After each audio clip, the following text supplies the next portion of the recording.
Halo, shalom semuanya. Kembali lagi bersama saya Father Simanjuntak. Apa kabar adik-adik semuanya? Semoga kita semua dalam keadaan baik-baik saja. Kalau pada bab lalu kita membahas tentang baptisan sebagai tanda menjadi milik Kristus, bab 4, kali ini kita akan membahas tentang dosa dan pertobatan. Sebelum kita masuk ke materi, seperti biasa, saya ingin bertanya, apakah dari antara adik-adik semua ada yang pernah berbuat dosa? Atau di sini ada yang bertobat, tiap hari bertobat, tiap hari bertobat, tapi belum tahu apa dosa yang disengaja tidak disengaja pada hari ini, tapi tiap hari dia selalu bertobat aja gitu kerjaannya, dosanya, doanya bertobat. Siapa di sini? Wih, keren. Kenapa saya bilang keren? Karena meskipun pada hari itu dia nggak tahu dia berbuat dosa atau enggak, dia dengan tidak sengaja berbuat dosa kepada teman-temannya, setiap malam dia bertobat mengaku kesalahan kepada Tuhan. Jadi kenapa saya bilang? Baik, tanpa perlu berlama-lama lagi, mari kita masuk ke materi. Yang pertama adalah arti kata dosa. Ada 4 pengertian dosa dari Perjanjian Baru. Yang pertama ada hamartia, berarti pelanggaran, perbuatan salah, atau berdosa kepada Allah. Terdapat dalam Yohanes 9 ayat 41. Lalu yang kedua ada adikia, artinya kejahatan, kelaliman, atau ketidakadilan. Terdapat dalam Roma 1 ayat 18, 1 Yohanes 5 ayat 17. Kemudian dalam Matius 22 ayat 37-40 dan Lukas 10 ayat 27-37, kata ini dapat dituliskan sebagai kekurangan kasih, karena semua pelanggaran bersumber dari kegagalan untuk mengasihi. Adikia juga merupakan suatu kekuasaan pribadi yang dapat memperbudak dan menipu. Terdapat Roma 5 ayat 12 dan Ibrani 3 ayat 13. Lalu yang ketiga ada anomia, artinya kedurhakaan, pelanggaran hukum, dan menentang hukum. Roma 6 ayat 19 dan 1 Yohanes 3 ayat 14. Lalu yang keempat ada apistia, artinya ketidakpercayaan atau ketidaksetiaan. Terdapat Roma 3 ayat 3 dan Ibrani 3 ayat 12. Dari berbagai pengertian yang telah disebutkan oleh Perjanjian Baru, dapat dirumuskan bahwa dosa adalah pemberontakan manusia melawan kehendak Allah. Manusia ingin sama seperti Allah. Tindakan yang menonjol dari dosa adalah sifat mementingkan diri sendiri.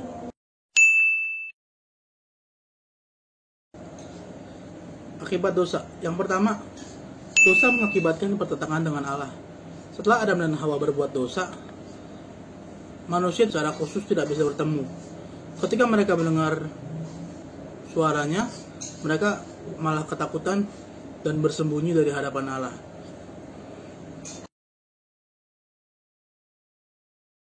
Yang kedua, dosa mengakibatkan konflik dalam diri kita sendiri. Seperti racun yang mematikan, dosa meracuni seluruh sistem dalam tubuh. Hati kita menjadi ternodai, sifat alami menjadi rusak. Kita tidak dapat melakukan sesuatu yang harusnya kita lakukan. Kita terbebani oleh rasa salah, dan hidup kita menjadi tidak ada damai sejahtera lagi. Karena kita terbebani oleh banyak dosa yang telah kita buat. Dosa mengakibatkan konflik antar sesama ciptaan Tuhan. Selain dosa mengakibatkan konflik bagi diri sendiri, dosa juga mengakibatkan konflik kepada seluruh sesama dan kepada seluruh ciptaan Tuhan. Ketika dosa menguasai dalam tubuh kita, hubungan kita dengan sesama, dengan alam, dan dengan ciptaan lainnya menjadi rusak. Konflik terjadi di rumah tangga, di masyarakat, dan di antara bangsa-bangsa. Akibat dari konflik ini dapat dilihat pada kebrutalan yang terjadi dalam sebuah negeri, yaitu proses peperangan dan protes antara pemerintahan, seperti antar fraksi politik. Itu sering terjadi di antara negara, di setiap negara pasti terjadi. Konflik antara manusia dan alam, yaitu manusia mengeksploitasi alam dan merusaknya. Akibatnya hidup jadi terancam oleh alam yang telah rusak. Misalnya penggunaan hutan Apa sih akibat hamburan hutan? Betul, banjir, tidak ada peresapan. Atau sebelum hutan gundul prosesnya, kayak kita pasti sering dengar pembakaran hutan. Nah itu apa? Itu akibat dari eksploitasi manusia juga. Setelah dibakar pasti menimbulkan asap-asap yang dapat merusak ekosistem udara, langit, ataupun sekitar hutan yang terbakar tersebut. Bukan karena alam yang mau untuk mengganggu ekosistem yang ada, tetapi karena dosa manusia itu sendiri yang eksploitasi alam sehingga mengakibatkan kerugian bagi manusia. Lalu yang keempat, dosa menyebabkan manusia menghadapi kematian secara rohani. Banyak orang berpikir bahwa kematian merupakan akhir dari segalanya, dan kesalahan yang telah dilakukan selama masih hidup akan terlupakan. Namun faktanya tidak demikian. Firman Allah berkata, dan sama seperti manusia yang ditetapkan untuk mati, hanya sekali saja, dan setelah itu dihakimi. Terdapat dalam Ibrani 9 ayat 27. Demikianlah hari penghakiman itu datang. Apa itu hari penghakiman? Yaitu hari di mana manusia mempertanggungjawabkan segala perbuatannya yang telah terjadi di bumi sebelum manusia tersebut meninggalkan tubuhnya dan rohnya terangkat untuk dihakimi. Jalan keluarnya. Apa sih yang dimaksud dengan jalan keluar?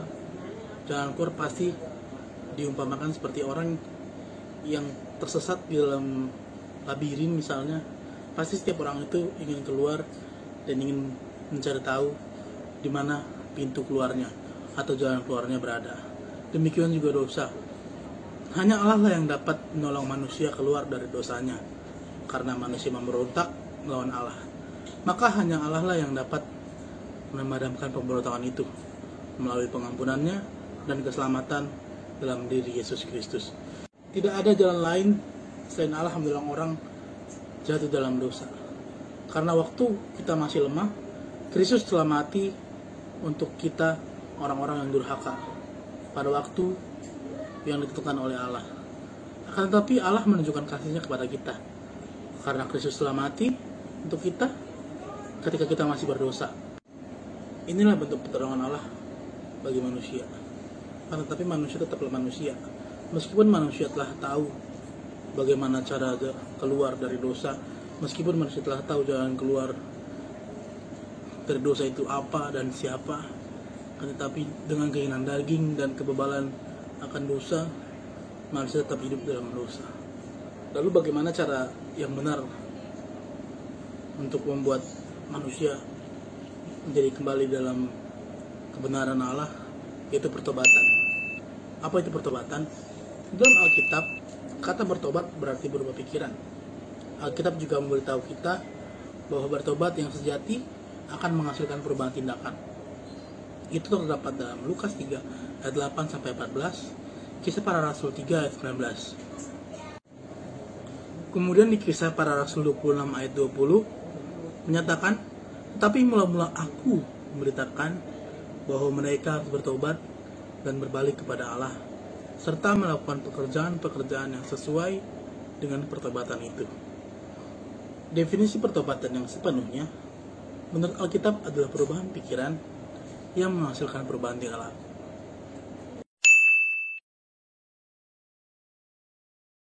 Pada kenyataannya, semua manusia berdosa, tetapi itu tidak berarti dapat membenarkan semua kesalahan manusia, karena ada pemahaman yang keliru, seolah-olah karena manusia berdosa, maka wajarlah jika manusia melakukan kesalahan dan penyimpangan. Karena manusia pada umumnya berdosa, jangan jadikan alasan untuk melakukan kesalahan, apalagi dilakukan secara terus-menerus. Manusia berdosa, tetapi Allah tidak meninggalkan manusia sendiri dan terus hidup di dalam dosa.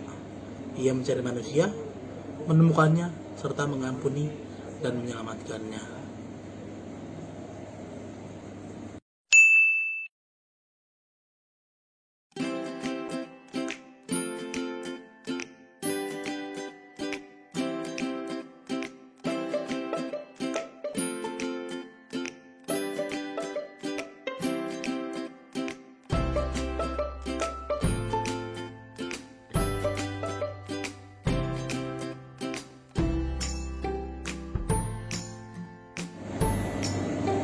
pertemuan kita sampai di sini. Terima kasih. Salam sejahtera buat semua. Dadah adik-adik.